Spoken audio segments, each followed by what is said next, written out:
ನಿಮ್ ದುಡ್ಡಿಗೆ ಬರೀ 4-5% ಬಡ್ಡಿ ಸಿಗ್ತಾ ಇದೆಯಾ? ಸ್ಟೇಬಲ್ ಮನಿ ಮೂಲಕ ಭಾರತದ ಬ್ಯಾಂಕ್ಗಳಲ್ಲಿ ಎಫ್ಡಿ ಬುಕ್ ಮಾಡಿ 9.5% ವರೆಗೂ ಬಡ್ಡಿ ಪಡೀರಿ. ಅದು ಕೂಡ 5 ಲಕ್ಷ ರೂಪಾಯಿಗಳವರೆಗೆ RBIನ DICGC ಗ್ಯಾರಂಟಿಯೊಂದಿಗೆ. ಕೆಲವೇ ಸೆಕೆಂಡ್ಗಳಲ್ಲಿ ಎಫ್ಡಿ ಬುಕ್ ಮಾಡಬಹುದು. ಡಿಸ್ಕ್ರಿಪ್ಷನ್ ಹಾಗೂ ಪಿನ್ ಕಾಮೆಂಟ್ ನಲ್ಲಿರೋ ಲಿಂಕ್ ಮೂಲಕ ಆಪ್ ಡೌನ್ಲೋಡ್ ಮಾಡಿ.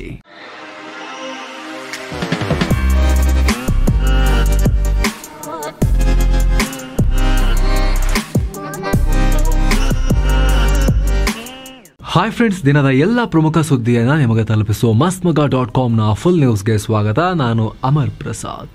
ಜಗತ್ತಿನ ಅತಿದೊಡ್ಡ ಧಾರ್ಮಿಕ ಕಾರ್ಯಕ್ರಮ ಅಂತ ಕರೆಸ್ಕೊಳ್ತಿರೋ ಮಹಾಕುಂಭಮೇಳಕ್ಕೆ ತೆರೆ ಬಿದ್ದಿದೆ. ಜನವರಿ 13ರಿಂದ ನಿರಂತರ 45 ದಿನಗಳ ಕಾಲ ನಡೆದ ಈ ಬೃಹತ್ ಧಾರ್ಮಿಕ ಕಾರ್ಯಕ್ರಮ ಮುಕ್ತಾಯವಾಗಿದೆ. ಕೊನೆಯ ದಿನ ಮಹಾಶಿವರಾತ್ರಿ ಪ್ರಯುಕ್ತ ನಡೆದ ಅಮೃತ ಸ್ನಾನದಲ್ಲಿ ಸುಮಾರು 1.3 ಕೋಟಿಗೂ ಅಧಿಕ ಜನ ಪಾಲ್ಗೊಂಡಿದ್ರು. ಇನ್ನು ಒಟ್ಟಾರೆ ಕುಂಭಮೇಳಕ್ಕೆ 65 ಕೋಟಿ ಜನ ಟೋಟಲ್ ಇದುವರೆಗೂ ಕೂಡ ಭೇಟಿ ಕೊಟ್ಟಿದ್ದಾರೆ ಅಂತ UP ಸರ್ಕಾರ ಹೇಳಿದೆ.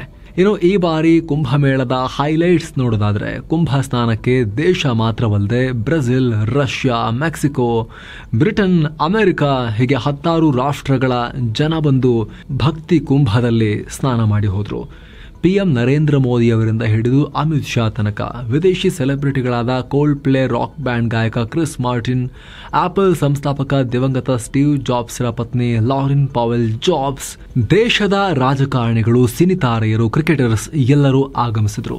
ಮಾಜಿ ಏರೋಸ್ಪೇಸ್ ಇಂಜಿನಿಯರ್ ಅಜಯ್ ಸಿಂಗ್ ಅನ್ನೋ IIT ಬಾಬಾ ಅವರ ಪರಿವರ್ತನಾ ಕತೆ, 550 ಕಿಲೋಮೀಟರ್ ಬೋಟ್ನಲ್ಲೇ ಸಾಗಿ ಕುಂಭಮೇಳಕ್ಕೆ ತಲುಪಿದ ಸಾಹಸಗಾಥೆ, ರುದ್ರಾಕ್ಷಿ ಮಾರ್ತಾ ಇದ್ದ 16 ವರ್ಷದ ಮೋನಾಲಿಸಾ ಹುಡುಗಿ ಎಲ್ಲರೂ ಗಮನ ಸೆಳೆದ್ರು. ಇದರಲ್ಲಿ ಇನ್ನೊಂದು ವಿಚಾರ ಗಮನ ಸೆಳೀತು. DK ಶಿವಕುಮಾರ್ ಹೋದ್ರು, ಅಖಿಲೇಶ್ ಯಾದವ್ ಹೋದ್ರು, ಪಕ್ಷ ಪ್ರತಿಪಕ್ಷ ಎಲ್ಲರೂ ಕೂಡ ಹೋದ್ರು. ಆದರೆ ರಾಮ ಮಂದಿರದ ಪ್ರಾಣ ಪ್ರತಿಷ್ಠಾಪನೆಯಿಂದ ದೂರ ಇದ್ದ ರಾಹುಲ್ ಗಾಂಧಿ, ಸೋನಿಯಾ ಗಾಂಧಿ, ಕಾಂಗ್ರೆಸ್ನ ಹೈಕಮಾಂಡ್ ಇಲ್ಲಿಂದಲೂ ಕೂಡ ದೂರ ಇದ್ರು. ಕುಂಭಮೇಳದಲ್ಲಿ ಅವರು ಪಾಲ್ಗೊಳ್ಳಲಿಲ್ಲ. ಹಾಗಂತ ಮುಂಚೆ ಹಾಗಿರಲಿಲ್ಲ. 2001ರಲ್ಲಿ ಪ್ರಯಾಗ್ರಾಜ್ನಲ್ಲೇ ಅಂದರೆ ಅಂದಿನ ಅಲಹಾಬಾದ್ನಲ್ಲಿ ಕುಂಭಮೇಳ ನಡೆದಾಗ ಖುದ್ದು ಸೋನಿಯಾ ಗಾಂಧಿ ಹೋಗಿ ಕುಂಭ ಸ್ನಾನವನ್ನು ಮಾಡಿದರು. ಆದರೆ ಈ ಸಲ ಒಂದು ಸ್ಟ್ಯಾಂಡ್ ತಗೊಂಡಿದ್ದಾರಲ್ಲ, ಇವರು ಐಡಿಯಾಲಜಿಕಲ್ ಸ್ಟ್ಯಾಂಡ್ ತಗೊಂಡಿದ್ದಾರಲ್ಲ, ಅದರ ಭಾಗವಾಗಿಯೇ ಗೊತ್ತಿಲ್ಲ, ಅವರು ಇದರಿಂದ ಒಂದು ಅಂತರವನ್ನು ಮೇಂಟೈನ್ ಮಾಡೋ ಪ್ರಯತ್ನವನ್ನು ಮಾಡಿದ್ದಾರೆ ರಾಹುಲ್ ಗಾಂಧಿ ಆ್ಯಂಡ್ ಫ್ಯಾಮಿಲಿ. ಇದು ಪೊಲಿಟಿಕಲಿ ಕೂಡ ನಾನಾ ರೀತಿಯ ಟೀಕೆ ಟಿಪ್ಪಣಿ, ಆರೋಪ ಪ್ರತ್ಯಾರೋಪಗಳಿಗೆ ಕಾರಣ ಆಯಿತು. ಉಳಿದಂತೆ ಸಾವಿರಾರು ಜನ ವ್ಯಾಪಾರ ಮಾಡಿ ಜೀವನ ಕಟ್ಕೊಂಡ್ರು. ಎಕನಾಮಿಕ್ ಆಂಗಲ್ಗೆ ಬಂದರೆ 3 ಲಕ್ಷ ಕೋಟಿ ರೂಪಾಯಿ ಆರ್ಥಿಕ ವ್ಯವಹಾರ ನಡೀತು. ಏನೋ ಕುಂಭಮೇಳಕ್ಕೆ ಸಂಬಂಧಪಟ್ಟ ಕೆಲ ಕಹಿ ಘಟನೆಗಳು ಕೂಡ ಆದವು. ಕಾಲ್ ತುಳಿತ ಉಂಟಾಯಿತು. 30 ಮಂದಿ ಒಂದ್ಸಲ ಪ್ರಾಣವನ್ನು ಕಳ್ಕೊಂಡ್ರು, 60 ಮಂದಿ ಗಾಯಗೊಂಡಿದ್ರು. ಅತ್ತ ರಾಷ್ಟ್ರ ರಾಜಧಾನಿ ದಿಲ್ಲಿಯ ರೈಲ್ವೆ ಸ್ಟೇಷನ್ನಲ್ಲಿ ಕಾಲ್ ತುಳಿತ ಉಂಟಾಗಿ ಕನಿಷ್ಠ 18 ಜನ ಪ್ರಾಣ ಕಳ್ಕೊಂಡ್ರು, ಹಲವರು ಗಾಯಗೊಂಡ್ರು. 4-5 ಸಲ ಟೆಂಟ್ಗಳಿಗೆಲ್ಲ ಬೆಂಕಿ ಬಿತ್ತು. ಅದೃಷ್ಟಕ್ಕೆ ಆ ಬೆಂಕಿ ಬಿದ್ದ ಘಟನೆಗಳಲ್ಲಿ ಯಾವುದೇ ಸಾವು ನೋವು ಆಗಿರಲಿಲ್ಲ. ಒಟ್ಟಾರೆ ಈ ಬೃಹತ್ ಕುಂಭ, 60 ಕೋಟಿಗೂ ಅಧಿಕ ಭಕ್ತರು ಭೇಟಿ ಕೊಟ್ಟ ಈ ಮಹಾಕುಂಭ ಅದ್ದೂರಿ ಸಮಾರಂಭಕ್ಕೆ ತೆರೆ ಬಿದ್ದಿದೆ. ಅತ್ತ ಶಿವರಾತ್ರಿ ಕಾರಣ ಅಯೋಧ್ಯೆ, ಕಾಶಿ ವಿಶ್ವನಾಥ, ನಾಶಿಕ್, ಹರಿದ್ವಾರ ಹೀಗೆ ದೇಶದ ಅನೇಕ ಸ್ಥಳಗಳಲ್ಲಿ ಭಕ್ತ ಸಾಗರವೇ ಹರಿದು ಬಂದಿತ್ತು. ಏನೋ ಕುಂಭಮೇಳ ವಿಚಾರವಾಗಿ DCM DK ಶಿವಕುಮಾರ್ ಪ್ರತಿಕ್ರಿಯೆ ಕೊಟ್ಟಿದ್ದಾರೆ. ಅವರು ಇತ್ತೀಚೆಗೆ ಕುಂಭಮೇಳಕ್ಕೆ ಹೋಗಿ ಸ್ನಾನ ಮಾಡಿದ್ರ ಬಗ್ಗೆ ಸಾಕಷ್ಟು ಚರ್ಚೆ ನಡೀತಾ ಇತ್ತು. ಇದಕ್ಕೆ DK ಈ ರೀತಿ ಪ್ರತಿಕ್ರಿಯೆ ಕೊಟ್ಟಿದ್ದಾರೆ. ನಾನು ಹಿಂದೂವಾಗಿ ಹುಟ್ಟಿದ್ದೀನಿ, ಹಿಂದೂವಾಗಿ ಸಾಯ್ತೀನಿ, ಆ ಟೀಕೆ ಟಿಪ್ಪಣಿಗೆ ನಾನು ತಲೆ ಕೆಡಿಸ್ಕೊಳ್ಳೋದಿಲ್ಲ ಅಂತ DKಶಿ ಹೇಳಿದ್ದಾರೆ. ಅಲ್ಲದೆ ಕುಂಭಮೇಳದಲ್ಲಿ ಭಾಗಿಯಾಗಿರೋದು ನನ್ನ ನಂಬಿಕೆ. ಈ ಕಾರ್ಯಕ್ರಮವನ್ನು UP ಸರ್ಕಾರ ಅಚ್ಚುಕಟ್ಟಾಗಿ ಮೇಂಟೈನ್ ಮಾಡಿದೆ ಅಂತ DK ಶಿವಕುಮಾರ್ ಯೋಗಿ ಸರ್ಕಾರಕ್ಕೆ ಶ್ಲಾಘನೀಯ ಸರ್ಟಿಫಿಕೇಟ್ ಕೂಡ ಕೊಟ್ಟುಬಿಟ್ಟಿದ್ದಾರೆ. ಏನೋ ಭಾರತ ಪಾಕ್ ಗಡಿ ಮತ್ತಷ್ಟು ಉದ್ವಿಗ್ನಗೊಳ್ಳುವ ರೀತಿ ಘಟನೆಯಾಗಿದೆ. ಜಮ್ಮು ಕಾಶ್ಮೀರದಲ್ಲಿ ಸೇನಾ ವಾಹನದ ಮೇಲೆ ಉಗ್ರರು ಗುಂಡಿನ ದಾಳಿ ಮಾಡಿದ್ದಾರೆ. ರಜೌರಿ ಜಿಲ್ಲೆಯ ಸುಂದರ್ಬನಿ ಪ್ರದೇಶದಲ್ಲಿ ಸೇನಾ ವಾಹನ ಮಧ್ಯಾಹ್ನ 1 ಗಂಟೆ ಸುಮಾರಿಗೆ ಗಸ್ತು ತಿರುಗ್ತಾ ಇದ್ದ ವೇಳೆ ಫಾಲ್ ಅನ್ನೋ ಹಳ್ಳಿಯ ಬಳಿ ಈ ಘಟನೆಯಾಗಿದೆ. ಉಗ್ರರು 1-2 ಸುತ್ತು ಗುಂಡು ಹಾರಿಸಿದ್ದಾರೆ. ಇದಕ್ಕೆ ಪ್ರತಿಯಾಗಿ ಸೈನಿಕರು ಫೈರಿಂಗ್ ಮಾಡಿದ್ದಾರೆ. ಸದ್ಯ ಸೈನಿಕರಿಗೆ ಯಾವುದೇ ಹಾನಿಯಾಗಿಲ್ಲ. ಆದರೆ ಉಗ್ರರ ಕಥೆ ಏನಾಗಿದೆ ಅನ್ನೋದನ್ನ ಚೆಕ್ ಮಾಡಲಾಗ್ತಿದೆ. ಶೋಧ ಕಾರ್ಯ ನಡೆಸಲಾಗ್ತಾ ಇದೆ. ಜಾರ್ಖಂಡ್ನಲ್ಲಿ ದೊಡ್ಡ ಕೋಮು ಗಲಭೆಯಾಗಿದೆ. ಹಜಾರಿಬಾಗ್ ಅನ್ನೋ ನಗರದಲ್ಲಿ ಮಹಾಶಿವರಾತ್ರಿ ಪ್ರಯುಕ್ತ ಧ್ವಜ ಮತ್ತು ಮೈಕ್ ಹಾಕೋ ವಿಚಾರವಾಗಿ 2 ಸಮುದಾಯಗಳ ನಡುವೆ ಗಲಾಟೆಯಾಗಿದೆ. ಬಳಿಕ ಅದು ಹಿಂಸಾಚಾರಕ್ಕೆ ತಿರುಗಿದೆ. ಹಲವು ವಾಹನ ಅಂಗಡಿಗಳಿಗೆಲ್ಲ ಬೆಂಕಿ ಹಚ್ಚಲಾಗಿದೆ. 3-4 ಬೈಕ್ಗಳು ಹಾಗೂ ಒಂದು ಆಟೋ ಸುಟ್ಟು ಭಸ್ಮ ಆಗಿದೆ. ಭಾರಿ ಪ್ರಮಾಣದ ಆಸ್ತಿ ಪಾಸ್ತಿ ಹಾನಿಯಾಗಿದೆ, ಹಲವರು ಗಾಯಗೊಂಡಿದ್ದಾರೆ. ಅವರನ್ನೆಲ್ಲ ಹಜಾರಿಬಾಗ್ ಹಾಸ್ಪಿಟಲ್ಗೆ ಸೇರಿಸಲಾಗಿದೆ. ಸ್ಥಳದಲ್ಲಿ ಬಿಗುವಿನ ವಾತಾವರಣ ಇರೋದ್ರಿಂದ ಹೆಚ್ಚಿನ ಪೊಲೀಸರನ್ನ ನಿಯೋಜಿಸಲಾಗಿದೆ. ಹಿರಿಯ ಪೊಲೀಸ್ ಅಧಿಕಾರಿಗಳು ಎಲ್ಲವನ್ನ ಸೂಕ್ಷ್ಮವಾಗಿ ಮಾನಿಟರ್ ಮಾಡ್ತಾ ಇದ್ದಾರೆ. ಘಟನೆಗೆ ಕೇಂದ್ರ ಮಂತ್ರಿ ಸಂಜಯ್ ಸೇಠ್ ಖಂಡನೆ ವ್ಯಕ್ತಪಡಿಸಿದ್ದಾರೆ. ಇದಕ್ಕೆಲ್ಲ ಬಾಂಗ್ಲಾ ನುಸುಳುಕೋರರೇ ಕಾರಣ. ಅವರಿಂದಲೇ ಸರಸ್ವತಿ ಪೂಜೆ, ರಾಮನವಮಿ ಹಬ್ಬಗಳಲ್ಲಿ ಇಂಥ ದುರ್ಘಟನೆಗಳಾಗ್ತಾ ಇವೆ. ಅವರೇ ಈ ಭಾಗದಲ್ಲಿ ಅಶಾಂತಿಯನ್ನು ಹರಡ್ತಾ ಇದ್ದಾರೆ ಅಂತ ಆರೋಪಿಸಿದ್ದಾರೆ. ಅಂದಹಾಗೆ ಇದೇ ಜಾರ್ಖಂಡ್ನಲ್ಲಿ 2 ವರ್ಷಗಳ ಹಿಂದೆ ಶಿವರಾತ್ರಿ ಟೈಮ್ನಲ್ಲಿ ಪಲಾಮು ಜಿಲ್ಲೆಯಲ್ಲಿ ಕೋಮುಗಲಭೆ ಉಂಟಾಗಿ ಭಾರೀ ಹೊಡೆದಾಟ ಆಗಿತ್ತು.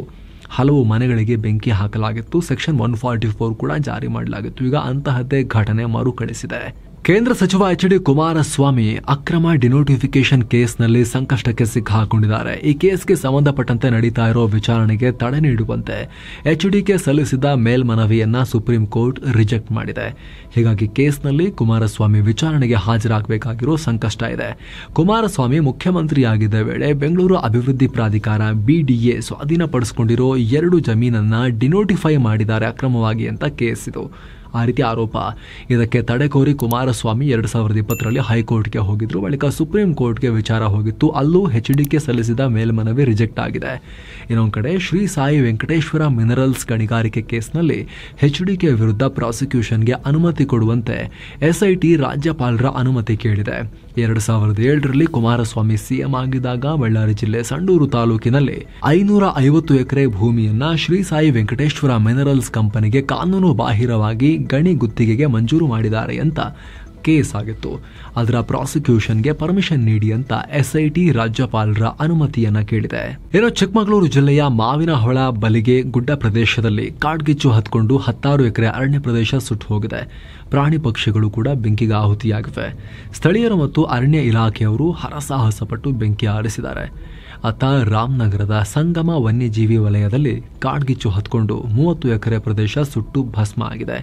ಈ ಸಂಬಂಧ ಉದ್ದೇಶಪೂರ್ವಕವಾಗಿ ಬೆಂಕಿ ಹಚ್ಚಿರುವ ಆರೋಪದ ಮೇಲೆ ಅಲ್ಲಿನ ಹೊನ್ಯ ಗ್ರಾಮದ ರಾಜಪ್ಪ ಅನ್ನೋದನ್ನ ಅರಣ್ಯ ಇಲಾಖೆ ಬಂಧಿಸಿದೆ. ಏನೋ ಬೇಸಿಗೆ ಮುಗಿಯುವವರೆಗೆ ಬೆಂಗಳೂರಿನ ಯಾವುದೇ ಭಾಗದಲ್ಲಿ ಬೋರ್ವೆಲ್ ಕೊರೆಸದಂತೆ ಬೆಂಗಳೂರು ನೀರು ಸರಬರಾಜು ಮಂಡಳಿ ಹಾಗೂ ಒಳಚರಂಡಿ ಮಂಡಳಿಗಳು ಜಂಟಿ ಆದೇಶ ಹೊರಡಿಸಿವೆ. ಬೆಂಗಳೂರು ಭಾಗದಲ್ಲಿ ನಿರಂತರ 3 ವರ್ಷಗಳಿಂದ ಅಂತರ್ಜಲ ಮಟ್ಟ ಕುಸಿದು ಹೋಗ್ತಿರೋ ಬಗ್ಗೆ ಭಾರತೀಯ ವಿಜ್ಞಾನ ಸಂಸ್ಥೆ IISc ವಿಜ್ಞಾನಿಗಳು ಎಚ್ಚರಿಕೆ ಕೂಡ ಕೊಟ್ಟಿದ್ದಾರೆ. ಹಾಗಾಗಿ ಈ ನಿಯಮವನ್ನು ರೂಪಿಸಿದ್ದೀವಿ ಅಂತ ಜಲಮಂಡಳಿ ಸ್ಪಷ್ಟೀಕರಣ ಕೊಟ್ಟಿದೆ. ಏನೋ ಕೊಡಗಿನಲ್ಲಿ ಕಳೆದ 9 ತಿಂಗಳಲ್ಲಿ 30 ಅಪ್ರಾಪ್ತ ಬಾಲಕಿಯರು ಗರ್ಭಿಣಿಯರಾಗಿದ್ದಾರೆ. ಅದರಲ್ಲಿ 14 ಬಾಲಕಿಯರಿಗೆ ಹೆರಿಗೆ ಕೂಡ ಆಗಿದೆ ಅನ್ನೋ ಆಘಾತಕಾರಿ ವಿಚಾರ ಹೊರಬಿದ್ದಿದೆ. ಇಲ್ಲಿನ ವಿರಾಜಪೇಟೆ, ಪೊನ್ನಂಪೇಟೆಯಲ್ಲಿ ಹೆಚ್ಚು ಅಪ್ರಾಪ್ತ ಗರ್ಭಿಣಿಯರು ಪತ್ತೆಯಾಗಿದ್ದಾರೆ. ದೌರ್ಜನ್ಯಕ್ಕೊಳಗಾದ ಅಪ್ರಾಪ್ತೆಯರಲ್ಲಿ ಪರಿಶಿಷ್ಟ ಜಾತಿ ಮತ್ತು ಪಂಗಡಕ್ಕೆ ಸೇರಿದವರು ಹೆಚ್ಚಾಗಿದ್ದಾರೆ ಅಂತ ಮಹಿಳಾ ಮತ್ತು ಮಕ್ಕಳ ಕಲ್ಯಾಣ ಇಲಾಖೆ ಸ್ವಲ್ಪ ಯೋಚನೆ ಮಾಡಬೇಕಾಗಿರೋ ಅಂಕಿಅಂಶವನ್ನ ಸೀರಿಯಸ್ ಆಗಿ ಥಿಂಕ್ ಮಾಡಿ ಕ್ರಮ ಕೈಗೊಳ್ಳಬೇಕಾಗಿರೋ ಅಂಕಿಅಂಶಗಳನ್ನ ಪಬ್ಲಿಷ್ ಮಾಡಿದೆ. ದೇಶದಲ್ಲಿ ಡಿಲಿಮಿಟೇಷನ್ ಕ್ಷೇತ್ರ, ಲೋಕಸಭಾ ಕ್ಷೇತ್ರ ಪುನರ್ ವಿಂಗಡಣೆ ವಿಚಾರಕ್ಕೆ ಸಂಬಂಧಪಟ್ಟಂತೆ ಮುಂದಾಗತ್ತೆ ಅನ್ನೋ ನಿರೀಕ್ಷೆ ಇದೆಯಲ್ಲ, ಅದಕ್ಕೆ ಸಂಬಂಧಪಟ್ಟಂತೆ ತಮಿಳುನಾಡಿನವರು ಆಲ್ರೆಡಿ ಒಂದು ಪ್ರೊಆಕ್ಟಿವ್ ಆಗಿ ಒಂದಷ್ಟು ಚರ್ಚೆ ಮಾಡೋಕೆ ಮೀಟಿಂಗ್ ಅನ್ನ ಕರೆದಿದ್ದಾರೆ. ಮಾರ್ಚ್ 5ಕ್ಕೆ ಸರ್ವಪಕ್ಷ ಸಭೆಗೆ ಕರೆ ಕೊಟ್ಟಿದ್ದಾರೆ ಸ್ಟಾಲಿನ್. ಚುನಾವಣಾ ಆಯೋಗದಲ್ಲಿ ರಿಜಿಸ್ಟರ್ ಆಗಿರೋ 40 ರಾಜಕೀಯ ಪಕ್ಷಗಳಿಗೆ, ಪ್ರಮುಖ ಪಕ್ಷಗಳಿಗೆ ಇನ್ವಿಟೇಷನ್ ಕೊಟ್ಟಿದ್ದಾರೆ. ಜನಗಣತಿ ಮೂಲಕ ಕ್ಷೇತ್ರಗಳನ್ನು ಪುನರ್ರಚನೆ ಮಾಡಿದ್ರೆ ತಮಿಳುನಾಡು ತನ್ನ 8 ಸಂಸದರನ್ನ ಕಳೆದುಕೊಳ್ಳುತ್ತೆ. ಇದರಿಂದ ಸಂಸತ್ನಲ್ಲೂ ತಮಿಳುನಾಡಿನ ಪ್ರಾತಿನಿಧ್ಯ ಇಲ್ಲದಂತಾಗುತ್ತೆ. ತಮಿಳುನಾಡಿನ ಜನರ ಧ್ವನಿ ಹತ್ತಿಕ್ಕೋ ಪ್ರಯತ್ನ ಇದು. ಹೀಗಾಗಿ ಎಲ್ಲ ರಾಜಕೀಯ ಪಕ್ಷಗಳು ಒಟ್ಟಾಗಬೇಕು ಅಂತೆಲ್ಲ ಕರೆ ಕೊಟ್ಟಿದ್ದಾರೆ. ಆದರೆ ಗಮನಕ್ಕಿರಲಿ, ಡಿಲಿಮಿಟೇಷನ್ ಯಾವ ರೀತಿ ಆಗುತ್ತೆ, ಯಾವ ಫಾರ್ಮುಲಾ ಅಪ್ಲೈ ಆಗುತ್ತೆ, ಯಾರ್ದು ಎಷ್ಟು ಸೀಟ್ ಜಾಸ್ತಿ ಆಗುತ್ತೆ, ಎಷ್ಟು ಕಮ್ಮಿ ಆಗುತ್ತೆ, ಇನ್ನೂ ಯಾವುದೂ ಸ್ಪಷ್ಟ ಇಲ್ಲ. ಅದಕ್ಕೆ ಸಂಬಂಧಪಟ್ಟಂತೆ ಯಾವುದೇ ಅಂತಿಮ ಗೈಡ್ಲೈನ್ಸ್ ಅಥವಾ ಫಾರ್ಮುಲಾ ಅಥವಾ ರೋಡ್ ಮ್ಯಾಪ್ ಇನ್ನೂ ಹೊರ ಬಂದಿಲ್ಲ. ಇವರು ಊಹೆ ಮಾಡಿಕೊಂಡು ಈ ರೀತಿ ಹೇಳ್ತಾ ಇದ್ದಾರೆ. ಅದಕ್ಕೆ ತಕ್ಕಂತೆ ಸ್ಟಾಲಿನ್ರ ಈ ಹೇಳಿಕೆಗೆ ಕೇಂದ್ರ ಗೃಹ ಮಂತ್ರಿ ಅಮಿತ್ ಶಾ ಪ್ರತಿಕ್ರಿಯೆ ಕೊಟ್ಟಿದ್ದಾರೆ. ತಮಿಳುನಾಡು 8 ಅಲ್ಲ, 1 ಸಂಸತ್ ಸ್ಥಾನ ಕಳೆದುಕೊಳ್ಳೋಕೆ ಸಾಧ್ಯನೇ ಇಲ್ಲ. ಲೋಕಸಭಾ ಕ್ಷೇತ್ರಗಳ ಪುನರಚನೆ ಆದರೂ ಕೂಡ ದಕ್ಷಿಣ ಭಾರತದ ಯಾವುದೇ ರಾಜ್ಯಗಳ ಸೀಟ್ಗಳ ಸಂಖ್ಯೆ ಕಮ್ಮಿ ಆಗೋದಿಲ್ಲ ಅಂತ ಈ ಹಿಂದೆ PM ನರೇಂದ್ರ ಮೋದಿ ಅವರೇ ಸ್ಪಷ್ಟೀಕರಣ ಕೊಟ್ಟಿದ್ದಾರೆ ಅಂತ ಅಮಿತ್ ಶಾ ಪ್ರತಿಕ್ರಿಯೆ ಕೊಟ್ಟಿದ್ದಾರೆ. ಇದು ಹೋಗ್ತಾ ಹೋಗ್ತಾ ನೋಡ್ಬೇಕು ಏನಾಗುತ್ತೆ ಅಂತ ಹೇಳಿ. ತಮಿಳುನಾಡಿನಲ್ಲಿ NEP ಬಳಿಕ ಆ ವಿಚಾರದಲ್ಲಿ ಜಟಾಪಟಿ ಆದ ಬಳಿಕ ನೆಕ್ಸ್ಟ್ ಎಲೆಕ್ಷನ್ ಕೂಡ ಹತ್ರ ಬರ್ತಿರೋ ಟೈಮ್ನಲ್ಲಿ ಈ ಸ್ಟೇಟ್ ವರ್ಸಸ್ ಸೆಂಟರ್ ಅನ್ನೋ ಅಲೆಯನ್ನ ಎಬ್ಸೋಕೆ ಸ್ಟಾಲಿನ್ ಪ್ರಯತ್ನ ಪಡ್ತಿರೋ ತರ ಕಾಣಿಸ್ತಾ ಇದೆ. ಇತ್ತೀಚೆಗಷ್ಟೇ ತೆಲಂಗಾಣದ ಶ್ರೀಶೈಲಂ ಎಡದಂಡೆ ಕಾಲುವೆ ಸುರಂಗದಲ್ಲಿ ದೊಡ್ಡ ಕುಸಿತ ಉಂಟಾಗಿ 8 ಮಂದಿ ಕಾರ್ಮಿಕರು ಸಿಕ್ಕಾಕೊಂಡಿದ್ರಲ್ಲ. ಈಗ NDRF, SDRF ಮತ್ತು ಭಾರತೀಯ ಸೇನೆಯ ರಕ್ಷಣಾ ತಂಡ ಹಾಗೂ ರ್ಯಾಟ್ ಮೈನರ್ಸ್ಗಳನ್ನು ಒಳಗೊಂಡ 20 ಸದಸ್ಯರ ಟೀಮ್ ಟನಲ್ನ ಎಂಡ್ ಪಾಯಿಂಟ್ಗೆ ರೀಚ್ ಆಗಿದೆ. ಆದರೂ ಕೂಡ ಸಿಕ್ಕಾಕೊಂಡಿರೋ ಕಾರ್ಮಿಕರ ಸುಳಿವು ಸಿಕ್ಕೇ ಇಲ್ಲ. ಕಾರ್ಮಿಕರ ಹುಡುಕಾಟಕ್ಕೆ ಶ್ವಾನ ಪಡೆಯನ್ನು ಕೂಡ ಬಳಸಲಾಗಿದೆ, ಆದರೆ ಕಾರ್ಮಿಕರ ಬಗ್ಗೆ ಸಣ್ಣ ಕ್ಲೂ ಕೂಡ ಸಿಗ್ತಾ ಇಲ್ಲ. ಟನಲ್ ಒಳಗೆ ನೀರು ಮತ್ತು ಕೆಸರಿನ ಪ್ರಮಾಣ ತುಂಬಾ ಇದೆ. ರಕ್ಷಣಾ ಸಿಬ್ಬಂದಿಗೆ ಕಾರ್ಯಾಚರಣೆ ಮಾಡೋಕೆ ಬಿಡ್ತಾ ಇಲ್ಲ. ಇದು ತಮಿಳಿಗ ವೆಟ್ರಿ ಕಳಗಂ ಪಾರ್ಟಿ TVKಯ ಲೀಡರ್ ನಟ ವಿಜಯ್, ಅಪ್ಪುಡಿಪೋಡೋ ನಟ ವಿಜಯ್ ಹಾಗೂ ಜನ್ ಸುರಾಜ್ ಪಕ್ಷದ ನಾಯಕ ಪ್ರಶಾಂತ್ ಕಿಶೋರ್ ಒಂದೇ ವೇದಿಕೆಯಲ್ಲಿ ಕಾಣಿಸಿಕೊಂಡಿದ್ದಾರೆ. ತಮಿಳುನಾಡಿನ ಮಹಾಬಲಿಪುರಂನಲ್ಲಿ ನಡೆದಂತಹ ತಮಿಳಿಗ ವೆಟ್ರಿ ಕಳಗಂ ಪಕ್ಷದ ಮೊದಲ ವಾರ್ಷಿಕೋತ್ಸವ ಈವೆಂಟ್ನಲ್ಲಿ ವಿಜಯ್ ಆಹ್ವಾನದ ಮೇರೆಗೆ ಪ್ರಶಾಂತ್ ಕಿಶೋರ್ ಬಂದಿದ್ರು. ಮುಂದಿನ ವರ್ಷ ತಮಿಳುನಾಡು ಚುನಾವಣೆ ಇದ್ದು ಈ ಭೇಟಿ ರಾಜಕೀಯವಾಗೂ ಕೂಡ ಮಹತ್ವ ಪಡ್ಕೊಳ್ತಾ ಇದೆ. ವಿಜಯ್ ಗೊತ್ತಲ್ಲ ನಿಮಗೆ, ತುಂಬ ದೊಡ್ಡ ನಟ.